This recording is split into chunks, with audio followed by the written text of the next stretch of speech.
Hello, welcome to Code Win Talkers Radio, brought to you by Triple Five Radio, Code Media, Sunrise Studios. We'd like to thank our producers, Carl Nevius III, Sean Samuel, and Doug Fresh. I'm John Fratangelo. I'm a Vietnam veteran and an author of The Last Goodbye. It's a true story of my experiences in the military for 2 years, from 1966 to 1968, and it's available on Amazon, Barnes & Nobles, and Apple, and Kindle ebook. It's a very good read, and I would really appreciate it. And I think you really will enjoy it. And right now, I'd like to introduce my co-host, Bernice Tiller, and our special guest, Sabiston. I'm sorry. Oh my God, I'm at a Terry Sabiston from NASCAR. The voice of NASCAR in Daytona Beach, Florida. How are you, Terry? I'm fantastic. Terry Sabiston. I'm with WNDB, the local radio station. We're the flagship station for the Motor Racing Network. We've been carrying the NASCAR races since Daytona International Speedway was built back in 1959. Carried the first race at Daytona, and my station's been a part of that since then. I'm the motorsports director for WNDB, and also real job is selling video advertising, but I get to do a lot of fun things. I do high school football, also pre-race, post-race coverage when the Motor Racing Network was on the air, before and after Daytona this year. But excited to be here. Great to see y'all, and let's have some fun. Good. I hope so. Even my tongue twisted speech, right? Okay. We'll do that. It's good to see you again, Terry. Good seeing you, Brittany. So, what's been happening in Florida? A lot of things been happening down there, Terry. Yeah, they have. Like I said, we just finished up several weeks of racing. It started at the end of January 24, which that's an exciting race, 24 hours long. With COVID, there were some limitations. You had to have your own camper in the infield, but they let people come into the infield for that. That was a great way to watch the race from the infield. They allowed people in the grandstands too. And then the next week, we had basically 6-7 days of racing. It started on Tuesday and went through Sunday from the Busch Clash. All track at Daytona International. Introduce Bernice properly, and they can announce about that. Well, do you think that the racing is going to pick up here? Let John. It's back to John. Okay. Excuse me. I'm sorry. I think I neglected something. Bernice, did I introduce you properly by Bernice Tiller? Yes. Okay. But before we go any further, I just want to mention something about our good friend Darren Aquino, who isn't with us right now. He's beginning to start his own show, and it's going to be called The Advocate. And he's a disabled veteran advocate for disabled veterans and police and firemen, and he's doing all he can to help all these disabled people. And so everybody look at his new show called The Advocate. And with his talents and abilities, I'm sure it'll be a huge success. And we just want to let Darren know that we love him and we miss him, and we want to wish him all the luck in the world. And God bless, my friends. Okay, now we can get back to you, Terry. Yeah, we have a racing season here. It's been going since the end of January. Speed Weeks was a lot of fun. They brought in all three series from NASCAR: the Truck, the Xfinity, the Cup Series. They had practice sessions for the first time. Sean, you gotta sit up. You're fanning down. Let's see. Who knows that? Sit up and look at the camera. But I'm sorry. We'll get this down. Okay, this is a comedy of errors today. Yeah, I'll tell you right now. I will get a lot of laughs anyway. Okay. Yeah. That's the fun of what I do with live radio. But it's live. And it's what we do at the radio station. We sort of set the scene. That's what I think it's about. It's set the scene. For Daytona National Speedways, the fans are coming in. Instead of listening to music on the radio or listening to other talk, they listen to us describe what's happening at the track and make them feel like that's the place to be. I surround myself with great people. One of the guys with me is John Phillips. He's also a veteran. Actually, him and I passed or missed each other. We say we passed. We went through the same path just a few months apart. We were both stationed at Langley Air Force Base in Virginia. I was the first active fighter wing, and then 3 months after I left, John came through, and he was the first active fighter wing also. And we ran into each other about 10 years later and realized that we knew the same people, met the same people in service. And you talk about building a friendship. Here's somebody that I'd never met when I was in service, but when I met with him several years later, the bond that we have as good friends comes from all the people that we knew at the same place that we actually worked with for several years. And so John, I work with now. He is the athletic director for Embry-Riddle Aeronautical University, and he joins me on the air during racing. And he's my anchor, and he's just a solid guy that broadcaster, athletic director, involved with all the athletics at Emory Nautical University, calls the basketball game. I've shared the booth with him in high school football, racing for over 15 years. And he's one of those guys that you just feel so good when you're surrounded by people like that are so professional in their job.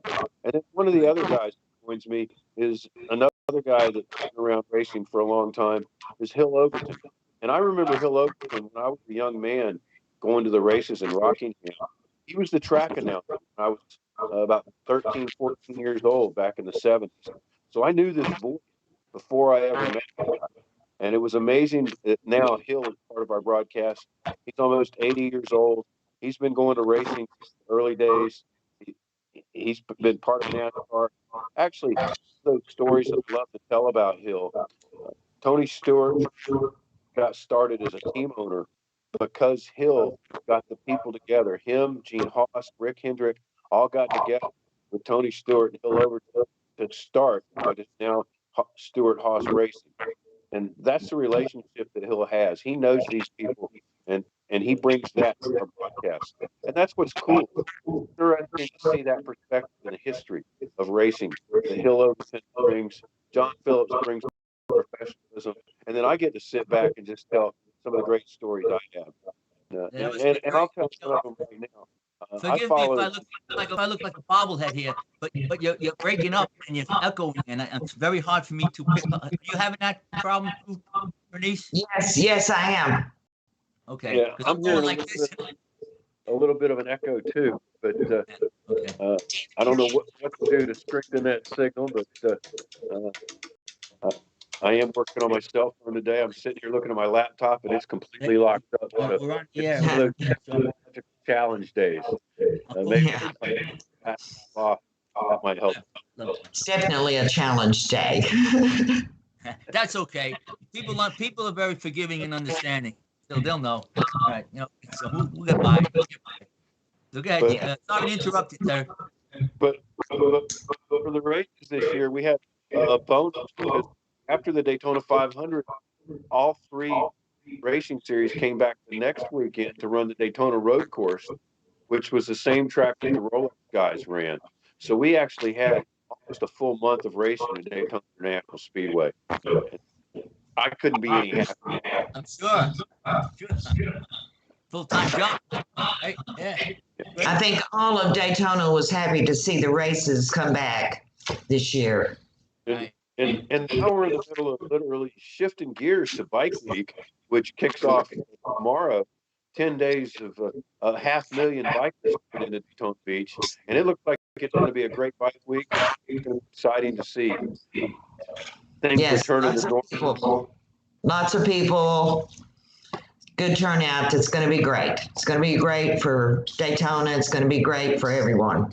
Right. Yes. COVID started in the middle of Bike Week last year. It literally got canceled halfway through, and it's nice to see things back open again. The first thing kicking off at the Speedway is going to be the Supercross race coming up Saturday night, and that'll be live on television. You'll be able to see that on Saturday night on TV. I understand they have sold out for the Supercross. That's exciting to see. Now, that is a limited COVID crowd, but still, there are no more tickets available, which that means the Speedway is expecting as big a crowd as they possibly can fit in. Now, the new America. Florida is known as the new America, so that's a good thing that they're going to have that participation of the crowds. And we saw that for the Daytona 500. One of the things they did for the Daytona 500, which I wasn't expecting, and I was part of it, was they opened the infield to the fans and let them come in the day of the 500 and park their cars in the infield and watch the race from the infield. So they did what they could to get as large a crowd as they could there. And Florida is back open, and things are doing great here. And the COVID numbers are down. So it's a great place to be. And outdoors is great. Get out, enjoy it. That's what I think is important right now. We've all been sort of shut down and closed in. And that's what I saw during this week is Plus, people we have getting out great and weather. Yes. well, I know we have to get back. We have you to know. get back to life. This is ridiculous. I mean, I feel like New York is a big balloon that's deflating. I mean, they're all moving down. Everybody's moving to either Texas or Florida. You know, so Yeah. it's a shame that this has to happen. But, I got a lot of family and friends in Florida. Many. They're all asking me to come down. But I'm a New Yorker. I was born here and I'll die here. So hopefully I get down to Florida to see my friends and family. It's too cold for me up there. Maybe in the bend. I love it. You could, I don't know. Mountain is full of snow. You know, I love it. It's great. John, I read your book and it was awesome. I loved it. You had quite the time. I know that you've probably lost many of your friends since then to different things and stuff. I just have a great admiration for you. Thank you. Matter of fact, I can tell you a quick little story about losing friends. Okay, one of my Vietnam friends called me up about 3 weeks ago, and he said, "John, I got a good friend of mine, a Vietnam vet, he's a Marine, and he's got a problem at his house. Right? Could I go and look at it?" I said, "Sure." So I went there, looked at it. The guy was in trouble because he had a hot water tank that was ready to blow. All right, he had to shut it off every day. So he was dealing with cancer. His name is Tony Butello, and he was dealing with cancer. So I went to meet him, and I did what I had to do. We spoke, and he was telling me about his time in Vietnam. He's actually my age, 73, and he was there at the same time as I was there. And I'm looking at him, I'm watching him. He's relaying that he's been undergoing chemo and radiation, which is knocking him out. It's destroying him. I said, "All right, Tony, you know, easy, man." I said to him, well, the next day, I had to go back the next day to finish. So when I went back the next day, now mind you, I just met him. Okay? I went back the next day, and I was told, as I'm going, he just had come back from another trip. And I said, "Tony, how you feeling?" And he's sitting on the couch. He had one of his eyes was bloodshot. And he says, "I'm okay, John. Look, I'm alive, you know." I said, "Are you going through the VA or are you going through your private doctor?" He said, "No, I'm going through the VA. Very good. They treat me great. I have an Indian doctor with a turban. Everything's so kind and gentle." You know? And I said, "Well, how you feeling?" He said, "Look, great, right?" Okay, so I do what I have to do. I say goodbye to him. That next day, his son Paul calls me. He says, "John, I got bad news." I said, "What?" "My father died." He died. I mean, I just met him. Agent Orange. So now, here's the thing. Now, I tell them, let me know when the wake is, because I wanted to go visit him. They let me know. The following Thursday, I went to the wake at 7 o'clock at night. I had my mask on, walked in there, and I met the wife. I treated her, met her, and said, you know, gave her my condolences. The son was there, and my friend walked in. I got there at 7 o'clock. My friend Frankie walked in. He had his mask on. We're sitting next to each other. Only a half hour. All right. So now I greet the kids, his sons and their wives, and everything. And so 6 days later, Wednesday, I get a call from Paulie, the guy's Tony's son. He says, "John," he says, "I got bad news." I said, what? And I was going to tell him, don't tell me my mother died or anything. You know, no. He says, there are a lot of people testing positive for COVID. I said, really? You got to be kidding me, right? So now my wife, Judy, 2 days prior to this, so she got tested, you know, the rapid test. Yes. Gets tested, and she comes back negative. So now that fully COVID, and I didn't feel nothing. The only thing I felt was a little tickle, okay? That was it. No headaches, no sore throat, no nausea, nothing. So now I said, I will get tested. So I get tested, okay? The rapid one. And the guy comes back in 20 minutes, says, you tested positive. And I need to come back. He called me, right? He says, you tested positive. All right, fine. Now, when you test positive, the state has records of this, okay? So they call me, and they start asking me all kinds of questions. When did you first start feeling symptom? Right? I said, the day after the wake, home by the wake, the guy told me. The day after the wake, I just got taken, that was it, you know. And then she said, oh, okay, so you got to do 10 days quarantine. You start from the day after the wake. The first day you have the symptoms. I only had 2 more days by then to do my quarantine. Now, in the interim, they called Judy up. Now, Judy's send one, they do the rapid one, they send one out to the lab. Now, that one from the lab come back, it's positive, okay? Now, she had all the symptoms.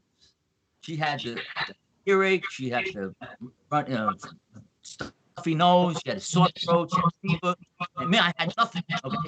I kind of attribute it to, I have Sjogren's syndrome, and I take the hydroxychloroquine for medication. I've been taking that for a long time, so I have a feeling that kind of helped me, you know, with the severity of it, and she lost her taste. So people who are listening, you don't have to feel these symptoms if you've been around people who you know have contacted it. Get your tested, you know, because you never know, you know, this way. Definitely. But what was worrying me more than anything else, because luckily it had snowed, okay, so we really couldn't go out much, and I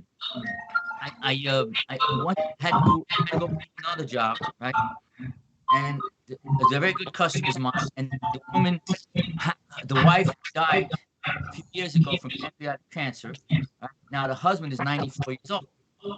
Now this is before I found out anything. So I went to the house. Okay.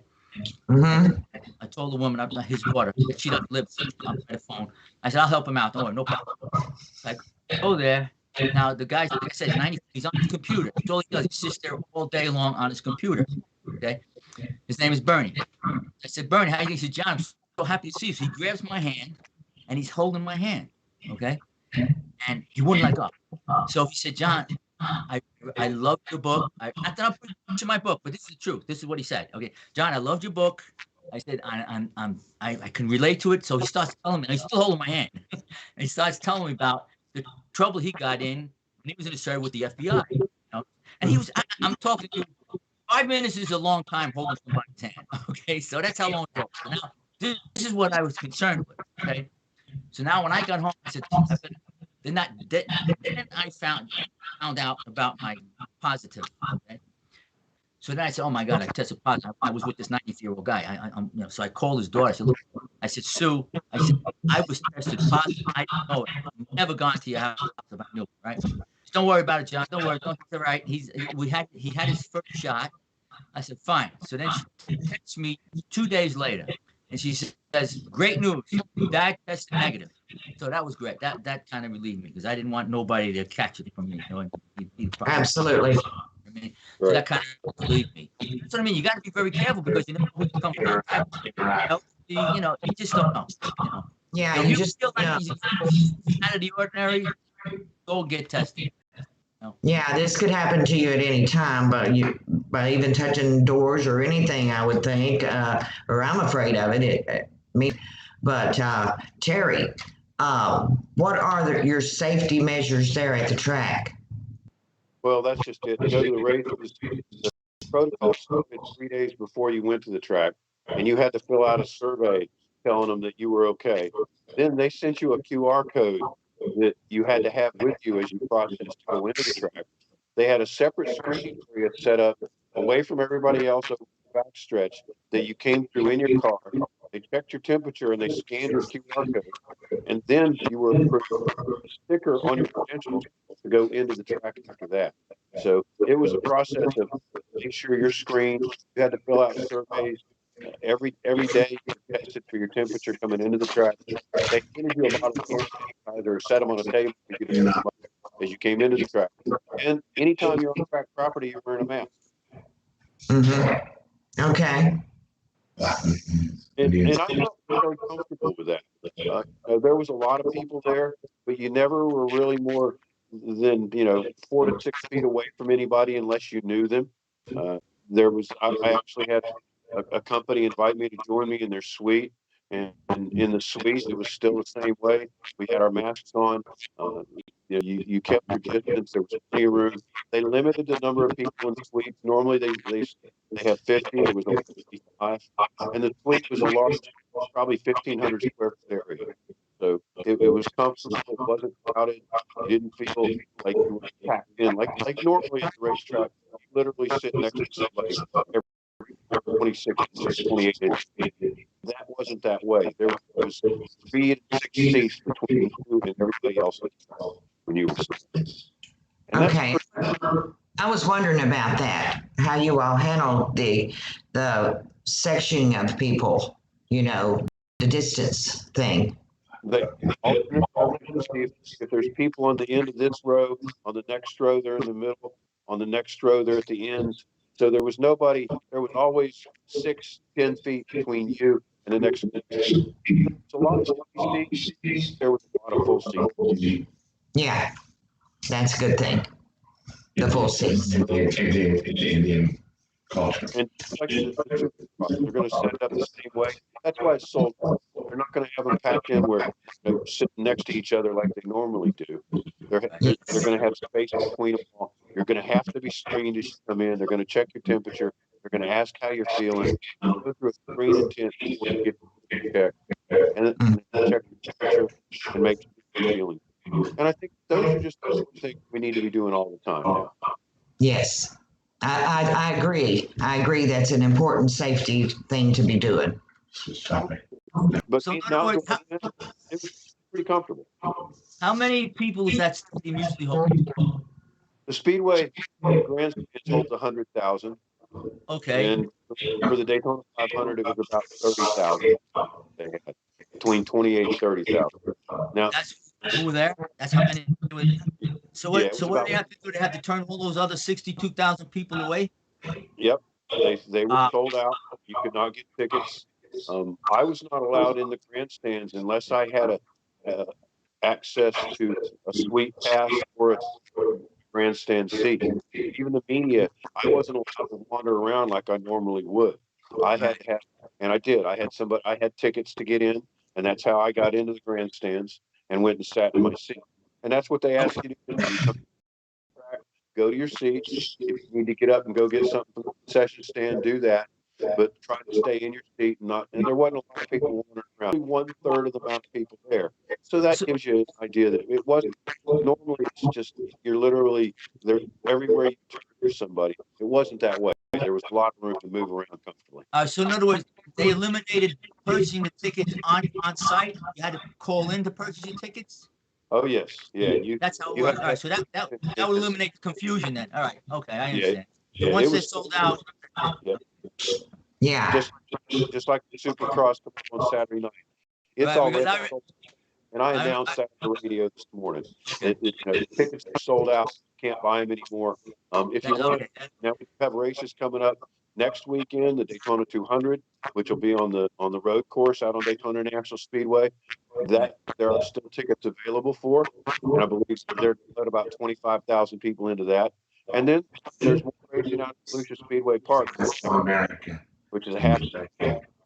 And they'll do the same this the rest of America and I'll never forget. I met we visited my in-laws in Florida, right? So time of the racing, right? So I said, we'll get off with Daytona. I'll get gas, right? And we'll have something to eat. My God, that was the biggest mistake of my life. Because It took Those us an hour and a lines half. are horrible. I didn't even stop. I didn't even stop. I just tried to turn around and come back. I mean, you couldn't move. I said, oh, man. I said, never again. Man. I'll never exit again. What a mistake that was. Do what? Be the boss. Be the boss. Okay. That's the fun of being in Daytona during speed weeks, for those of us who live here. Yes. Give Wait, me my mountain. That's it. Bernice, go. Yes. I know that this pandemic has took a big impact on the Native American people also. Being Native American myself, it is a tragedy of what things are happening on the reservation, how this pandemic has really taken a toll on their lives. It's a lot more poverty and a lot more sickness than what is usually there. I do have a funny story that my grandmother told me when I was young about my uncle who they were taken to the reservation at some point and they given white names and social security numbers and things like that. And they sent him to school. My uncle, great uncle, went to school and he was coming home from school one day and he came across a horse in a field and he decides that he's going to get on this horse and he's going to ride this horse. Well, he never takes this horse off of the beyond the fence lines, but they caught him on this horse and they sentenced him to hang until by the neck until dead for horse thievery. Well, along that night, my grandmother and her brothers broke him out of the stockade and came east with him, where he continued to hide out for all of his life. He never used his name. He never used his social security number. He never carried a job, married, never had children. And I think it was in the 80s that he finally went down to the local police station and turned himself in for horse thievery. And they kind of laughed at him and told him that they thought the statutes had run out on that. 90, right? Yeah. Yeah, he was in his 90s, definitely. It was a pretty good story, and we enjoyed hearing it. But about the rest of America, how it did deal with the pandemic. Do what? How's the rest of America? Oh, yes, and we want to learn how the rest of America is doing with this pandemic. How the rest of America is dealing with the pandemic. I'll talk a little bit about it. I talked to my dad this week, and he went out to the store and didn't realize he went into the store and came back out in North Carolina and realized after he got out of the store that he forgot his mask. And he was upset with himself. But the thing, what he said to me though was he could have gotten a citation in North Carolina for not Yes. wearing a mask. And that just seemed to me, it's a little bit of an extreme. It is, but then we have these other states that are releasing that. It's no longer a have to thing. States such as Texas and Mississippi, they're no longer requiring it. I don't quite understand that. Why they would put their citizens at that risk. Well, and I think now it is starting to drop. Levels are dropping, the numbers are dropping. The hospitals are being able to handle it. People are getting vaccine. There are people that already have it, that have built immunity to it. I think we're starting to see overall that things are getting better. And I think it is time to open things up. If you look at what's going on in Florida right now, we're doing pretty good. It's not as bad as what it was. Go back a year and the numbers just kept climbing. Well, now they're not. They're on the decrease and they've dropped quite a bit since mid-January to where they are now early March. So I think we're on the mend. I think that's the direction we need to keep going in. The economy's opening back up, and that's. I think it's a good thing. Yeah. I think it's a good thing that Johnson came back with a one-shot deal. Yeah. Instead of 2 shots. Instead of the 2 shots, I think a 1 shot would be a whole lot better for most. I Right. know it would be for me. I don't like shots. Right. I don't like immune. I mean, I don't mind getting the shot, but I for some reason I'm hesitant. But I read something about people with immune deficiency diseases. Like my daughter has lupus. I have Sjogren's, right? And it said they have no evidence yet of it could have an adverse, you know, um, what do you call it? Attacks on your immune system, but Yes. they're not sure. So I'm kind of hesitant on getting it. I mean, my daughter, same thing. We're kind of waiting to see what's going on because until they have more information with the diseases like that. I mean, Yes, definitely. That immune system thing is a worrisome thing because there's so many elderly people out here that don't have immune system at all. right. So that's dangerous. My parents have had both the shots.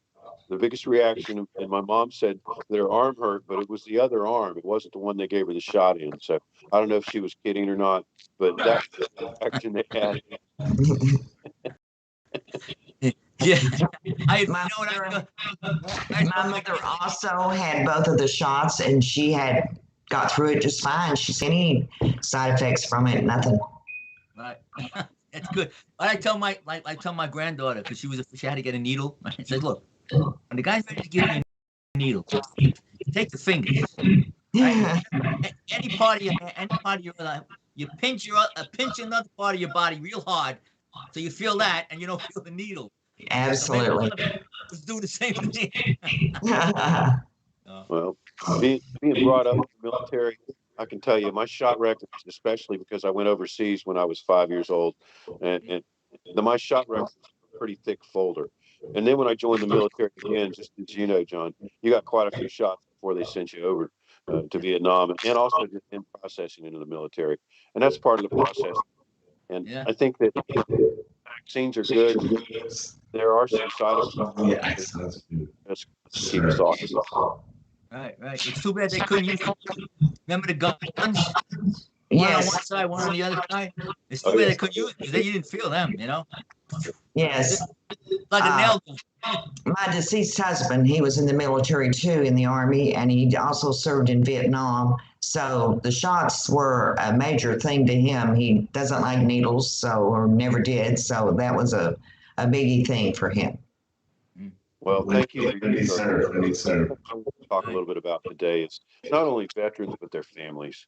And, you never know what a family's going through. And one of our experiences we had when my dad went to Vietnam was we bought a house and we moved into the house, and closing didn't happen until after my dad left, and it fell through.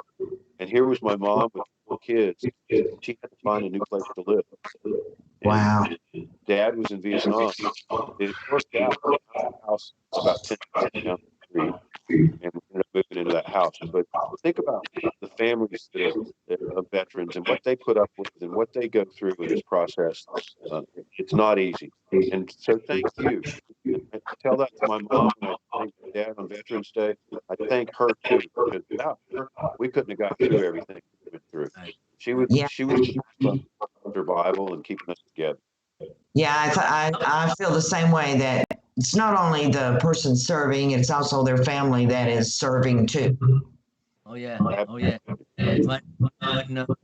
my cousin was killed, it destroyed the family. I explained it in the book. It just you can never forget that. It's just it's hurt. It's a hurt that lives forever. Really. Yeah. Who was your father? To everyone who passed away. My father. No. I'm talking to everyone. Oh. He was in the Air Force for 17 years and then transferred over to the Army. He was OSI CID. And that was strange too. I never saw my dad in uniform. And he always wore a suit. The only time I saw him in uniform was when he transferred from the Air Force to the Army. He had to be sworn in. So it was a different world for me. My dad was in the military, but dressed in civilian clothes all the time. And the neighborhood knew that. They knew he came out every day in his suit when all the other guys were coming out putting on uniforms to go to work. So it was a different perspective being your dad is plainclothes military police. It was a different. It was unusual. I think that the people that I bonded with were also kids of the same of people in the same job as my dad. We tended to hang together because we knew that our parents were just a little different than most military people. Dad worked weekends a lot. He had the duty, we called it, probably one weekend out of the month. So he wasn't there a lot, and that was Yeah. normal for him. Yeah, your mother had to handle everything. Right. And I was a handful. Well, I know I, for one, thank you both for your service. Thank you. Thank you for these. Yes, thank you. It was an honor to serve. Absolutely. I look back at those times and I think of some of the fun things I did. I think of the challenges too. There was 12-hour shifts for 6 months where you went in and you relieved the same guy who relieved you 7 days a week for 6 months at a time. And that was just, we were going through some tough times in the Air Force. There were some struggles in our squadrons and we had to fix it. And that's how they fixed it, is you went to work and you worked on it. We had problems on the F-15 with the engines at one point. We didn't have enough engines to go around. There was enough engines to fly 10 airplanes a day. But you didn't fly the same 10 airplanes. Every night you had to move engines around to a different airplane.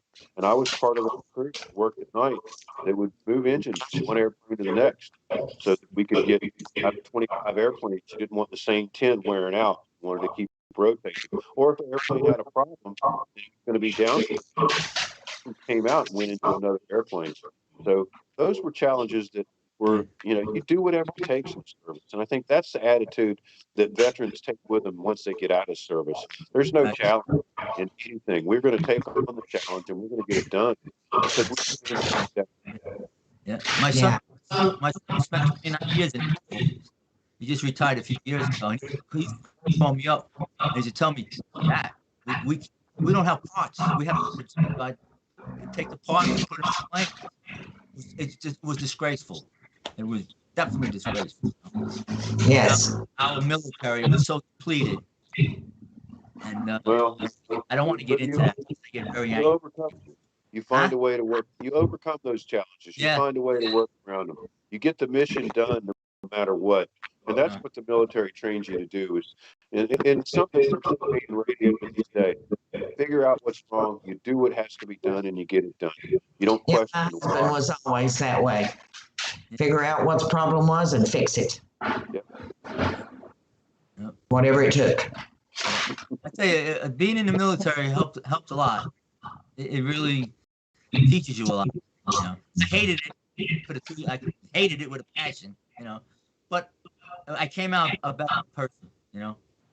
I make the bed and clean the pots. Make sure everything's just so. I'm not a fanatic, but I do it. But it helps a lot. Yeah. Brain analyze things, and I could solve a lot of problems. I could look at something, and I'll get it solved. Figure out a way to get it done. You know what I mean? Mm-hmm. But that's Yes. good. Well, that's good for you. Yeah, and it's a proud feeling. It is a proud feeling, So I just have to be fortunate to come back alive. A lot of others didn't. Absolutely. For those who get through it, it was a good thing. Yes. It was.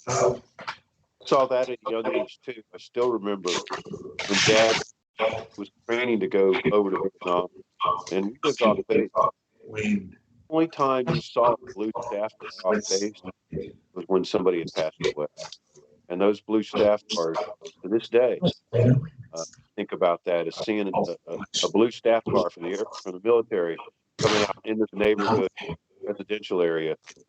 The kids would stop playing. You'd watch to see where they were going, and you knew why they were going there. My brother was eligible for the draft. He missed the draft by like 3 days. A number, and whatever that number is, that's where they start drafting at. Well, the number they picked was 3 days after his birthday. So he knew the odds are they would draft him before it got his. But some of his friends who drafted didn't make it back. Yeah, I'm sorry. I'm trying to read your lips too. It's really breaking up.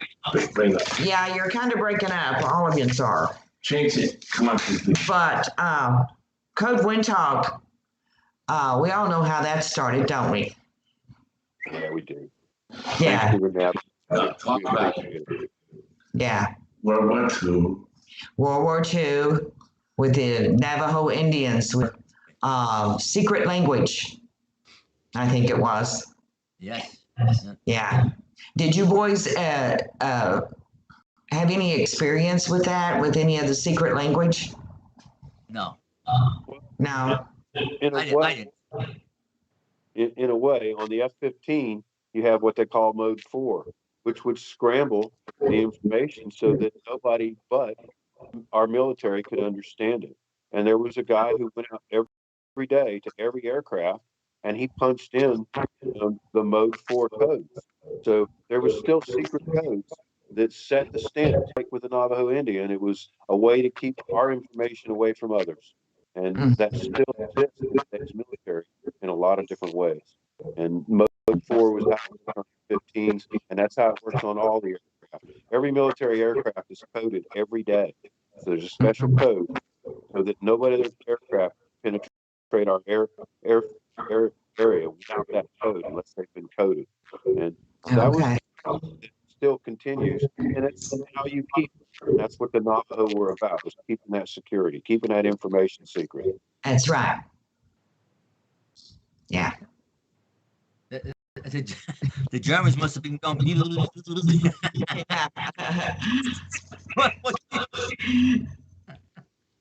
I tell you, good. That was great. Great. That was a good thing. Race of men to start with. I want to ask you all about the race of men that you served with. White, black. White, black, Mexican. Who you talking? Carry me. Second. I want, I guess, to know the majority of the men, the type of men you served with. Okay, you answer first, Terry. Then I'll give him. I'll put in my input. Well, I'll tell you this: growing up, it wasn't something I really regret. And I didn't really look at people that way. And then when my dad got out of service, I ended up in North Carolina in 1972 in the middle of where busing desegregation was going on. And that's when I really became aware of different races. Before that point, it wasn't a factor in my life. Now, when I was in service, it wasn't a factor. There was, races where there was an assortment. Really focus on that. You focused on getting the job done and how well the job done. And everybody worked together to do that. And I think that's what the focus is in the military. You don't look at the color of somebody's skin. You look at the stripes on their arm, what their rank is, and what they can do to help you to work together. And I think that's what the military trains you to do. As I said, as a young man or as a boy, I don't really remember. I couldn't tell you what the mixture was as a young boy. It wasn't a part of my life. Now, suddenly it became a very big part of my life when I walked into race riots in Mecklenburg County, Charlotte, North Carolina in 1972. And it really was sort of a shock to me to see those things going on. It's something I'd never experienced in my life. And it was such an extreme to everything I had ever been through because desegregation didn't make any, it didn't exist in the military. There was no separation. And then to get out of the military and they're literally busing people out of the inner city out to the suburbs. And that was a whole new perspective to me. And it was a surprise, I think. And I just was shocked by it as I think I was 12 years old. And it really was a disappointment for me to see that going on outside of the military when I'd never been exposed to it in any other way. Right. I agree. I mean, I was raised in the Bronx, so mixture. Really, I mean, we were always mixed, and we eat my house. My mother we're Italian, so anybody's welcome. There was always food on it to be offered to anybody, no matter what. I would always bring people home to eat. Strangers, they Right. didn't know who they were, but come on in, eat, And as far as the military, nothing, that never exists. As far as my experience, I mean, my best friends were black people. You know what I mean? All my life. I mean, really. I mean, even as I got older, I never ever thought of them being different. To me, we were equal. And I would do anything for them, and they would do anything for me. And that's the way it should be, really. Yes, absolutely. You know? Absolutely. I could tell you a quick story about a very good. I don't know if you want me to call them African, but I'm so used to calling them black people, so I hope you don't be offended. I've been doing that all my life, okay? I don't mean to be offensive, but I had a friend of mine. He was a Marine. He was in the Marines. He was my partner at General Motors. His name is Calvin Greenhill, okay? And him and I were partners in General Motors. One day, he comes in, and he said, "John, I just had a car accident." Really? Did you get hurt? He said, "No." He said, I hit my head on the steering wheel. I lost consciousness for a little while, but they didn't do a CAT scan. So now, about 2 weeks goes by. He gets down. Okay, he's completely paralyzed from the neck down. Now he's in the hospital, right? So I go to visit him, and I'm sitting next to him. So he couldn't talk. He couldn't talk. I said, "Listen, blink your eyes for yes, once, twice for no." So now he's laying there completely immobile. All right. So I'm talking to him, and we're communicating with the eyelids. Right. I said, "Listen, Cal, what I'm going to do? I'm going to get you what do you call those cassette players? You know, to play music." Okay. So I bring him that, playing the music, help him out. Yeah, the nurse helped him put it. I set it up, and if he wanted anything done, the nurse would come and do that. So he was listening to music. Now he starts beginning to move a little bit. Wait when you hear it. He starts to start moving. So I keep visiting. I was visiting about 2-3 times a week. And he finally gets out of the hospital, and it was his birthday. So I said, I'm going to get him something good. So I go to Sears, and I buy him a treadmill. Okay? Yes. So now I'm at his house. And like I said, I'm a white guy, okay? And his family, he had 2 beautiful daughters. They were models, right? And his wife, Barbara, she was tribal from Africa. Great person. I love her, right? My kid. So I give him the treadmill, his therapist was there. So now he said, "It's the greatest thing you could have got him." So now this particular treadmill, when you turn the switch on, moves. It didn't go 0. It went from like 2 miles an hour, right? So now I'm on the treadmill, but I'm on the border, the frame, and Cal's in front of me. And I said, no, yeah, he was standing on it like I was on the border, right? I said, and I'm looking at the thing going. I said, "Cal, don't get on it. Don't get on it because you're going to fall, you know?" I said, I'm going to do something. So I took that, kept that, went to Sears, and I got him one that starts from 0. Okay, so now he can get on it. So now he got so good that he was able to walk with a cane and started driving again. Now listen to it. So now we're visiting, and this is I bring him over my house. Actually, I used to pick him up and get him to watch a football game. Okay, now forget. Now he's black and I'm white. This is what I'm trying to tell you. This is how close. Had nothing to do with race. Okay, so now I get him. I drop him. I bring him back home. I bring him to my house. We watch movies together, and he's doing good. He's driving. He gets another aneurysm. Okay, so now he's in the nurse. He wasn't paralyzed. He couldn't even move his arm, his left arm. So now he would actually went to the nursing home, this nursing home, and that nursing home. Then I hadn't seen him in a while, and his wife Barbara called me up. She said, "John, Calvin's in Montrose." I said, "Really?" I said, "I go every Tuesday for my group." I said, "I'll go visit him in the homes there, right?" So I go. First time I walked in there, first time I walked in his room, he was sitting on the bed, and he looked at me. He says, he teared him. He said, "Man," he said, "I'm so happy to see you." You know, the natural embrace. And so I go there and I bring him food. You know, go get him something, and I'd have to help feed him. Okay, can't make it long. I know it's a long story. I'm trying to make it short, but anyway, and so passing away. His wife called me today. "John, I got bad news. Calvin just died." Right. So anyway, But just to let you know that I have no animosity to anybody. I don't care what color you are. All right. You come to me, you got a friend forever. All right. Okay. Yeah, me too. I mean, I have no animosity toward any color, race, creed, whatever. We're all people. Tell you how close we were. Yeah. I can't tell you what I was doing in DM because I'll get in trouble. But Cal one day came to me and the other black guys was come and he says, "How you doing, brother?" To Cal. And Cal said, "You guys ain't my brother." Okay, so that's that's the story I wanted to get out there. Yeah. Amen. Yeah, that's a good story. Good story. Awesome. Mm-hmm. Wow. I have another, but I'll tell it another time. Okay. Book. Back to the book. Back to your book, John. On my book, okay. Let's go to my book. Yes.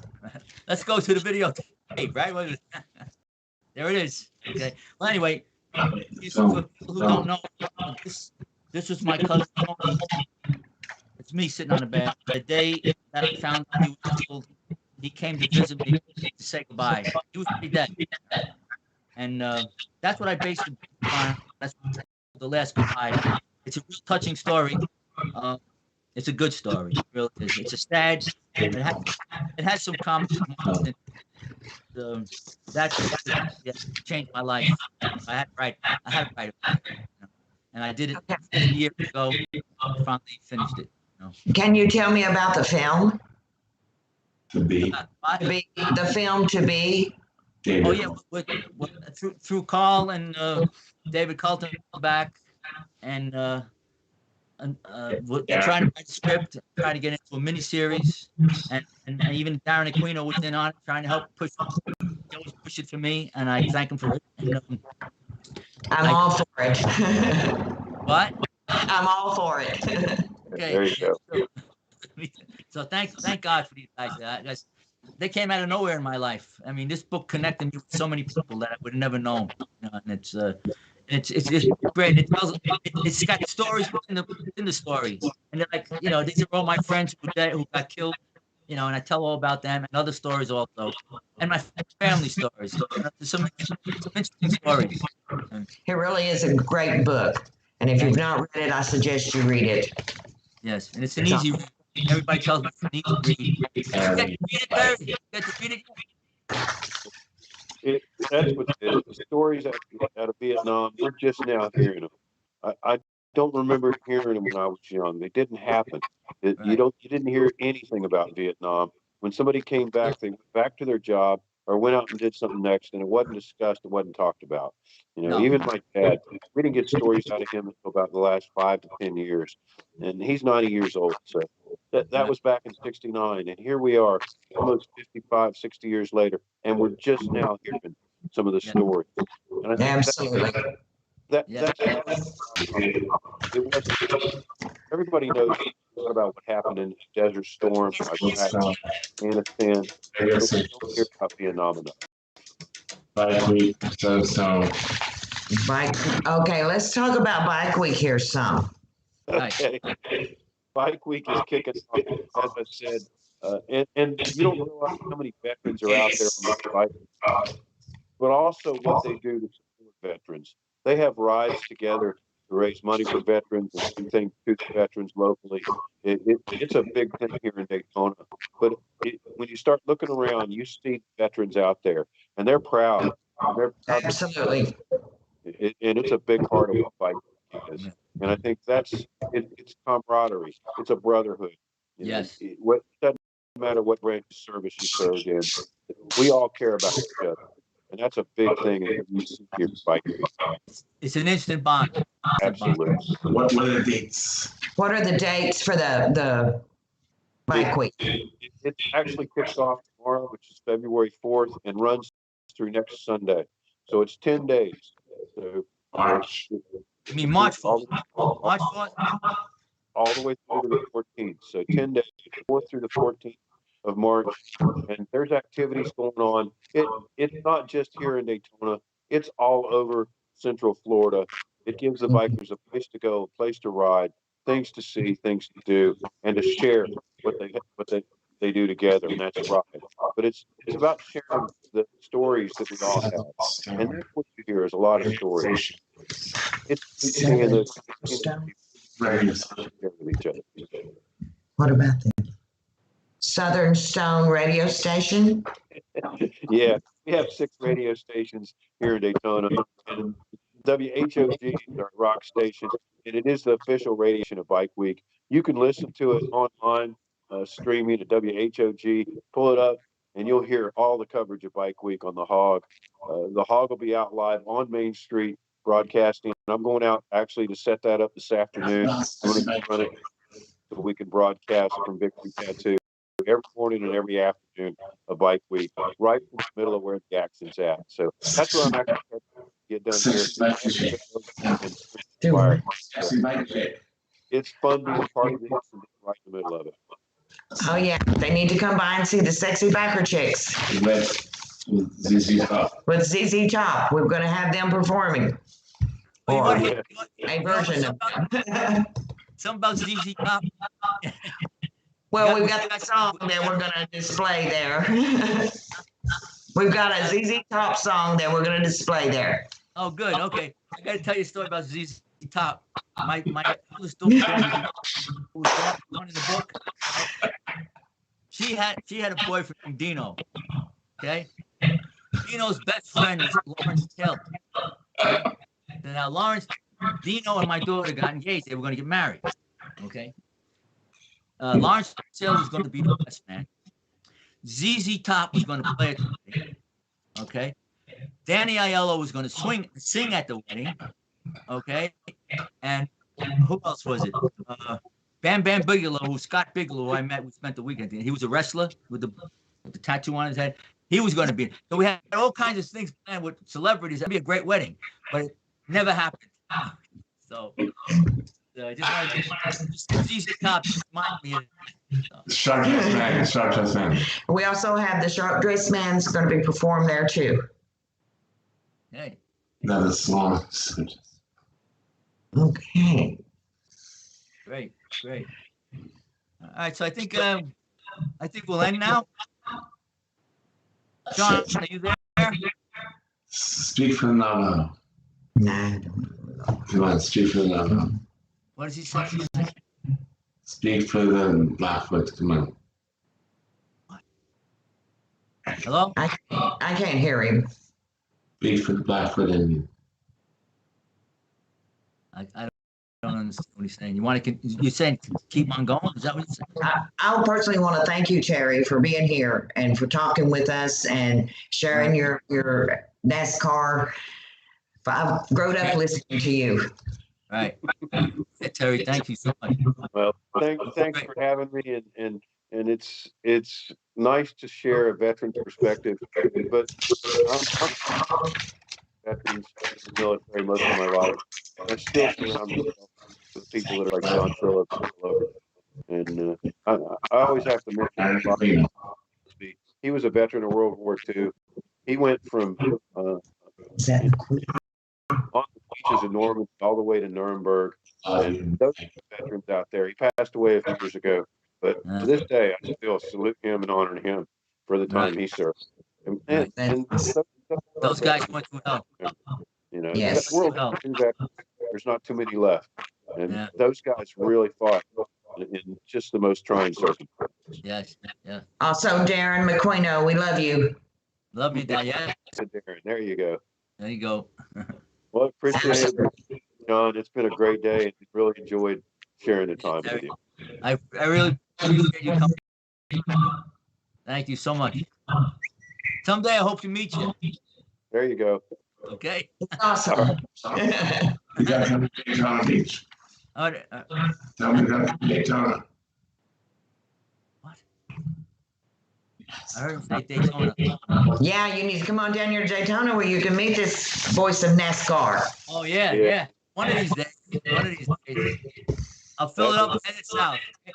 Fill up the tank. We hope so. You don't have to come to Daytona. You can listen to our stations. We actually have 6 WNDB is newsdaytonabeach.com. We got the Hog, Coast, Vibe, Hot, Love, 6 radio stations here in Daytona. About 250,000 listeners on a weekly basis. We reach about half the people here in Volusia Tell County. about the love. Tell about the love. Special thanks 99.5. to Oh. 99.5 Love radio station. WLOV. That our own Paul Stone created that station 7 years ago, and it is now the #1 listened to radio station at Daytona Beach for 50 and up. And you can listen to that online too. Just tell Alexa, listen to WLOV 99.5, and you'll be listening. Or the same with our other stations, Hog 95.7, Coast Hot 94.1, Vibe 103.3, and WNDB, News Daytona Beach 93.5 FM. Okay, I would also like to thank Carl Van Nevius III. Right. Thank you, Carl. 99.5. 99.5 Every day. Every day. every day. Yeah. We appreciate it. At codewintalk.com. And codewintalk.com. Yep. And thanks a lot, Sean Samuels and Doug Fresh also for creating this show and bringing it to us. You know, I appreciate it. We all appreciate it. Okay. So anyway, that's about it, guys. Okay. All right. Thank you, everybody out there listening. We really appreciate you listening. Sorry for the boo-boos, but boo-boos happen. I got boo-boos all over me, so it might as well come out of my mouth too. So. John, All say right. a prayer. John, say a prayer. He's hollering to say a prayer. Okay. There Oh, you go. okay. Okay. Thank the Father and the Son, the Holy Spirit. Amen. Dear Heavenly Father, we'd like to thank you for bringing us all together this day. And please help us defeat this evil that throughout the world. There's so many lives. And you to comfort all those who have lost their friends. Love you. Thank you for all you do for us, for giving us this beautiful world to live. And let's hope that we can get back together and make it that beautiful world again as one, okay, instead of separate. Dear Lord, I say this in the name of Jesus Christ. Amen. Amen. And also, Darren McQueen, we love you. All right. God bless. Thanks, everybody. Bye. Okay, sign off now, right? Bye, everybody. Goodbye, everybody. Have fun. Good luck, everybody. Good luck and God bless. Thank you, Terry. Thank you, Terry. Thank you, Terry, so much. Yeah, Terry. Thank you. Thank you, John. Thanks, We, Carl. we want free tickets. We want free tickets. We want free tickets. Yeah, we hear you. That ain't happening. They just don't give away those free tickets. Actually, tune in and listen. They are giving away tickets to the doubleheader bus races out of Volusia Speedway. And you have to just tune in and listen for a chance to win. Okay. Go where? 2 minutes, 1 minute. Right up. Hog 95.7 online. Okay. Now, Terry Sebastian, I'm going to give them your phone number for VIP access.